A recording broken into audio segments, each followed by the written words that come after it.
मुख्यमंत्री एकनाथ शिंदे आणि उपमुख्यमंत्री अजित पवार आज मनोज जरांगे पाटील यांची जालन्यात संध्याकाळी 5 वाजता जाऊन भेट घेणार आहेत।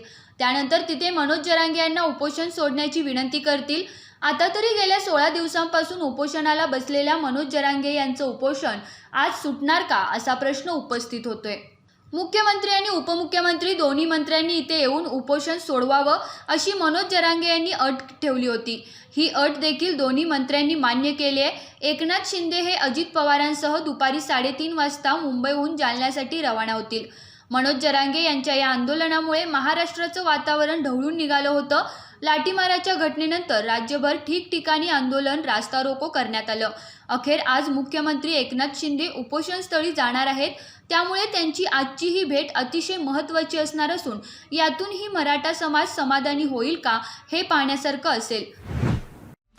अशाच ताज्या आणि महत्त्वाच्या घडामोडी पाहण्यासाठी तारा न्यूजला लाईक करा, सबस्क्राईब करा आणि बेल आयकॉनला क्लिक करा।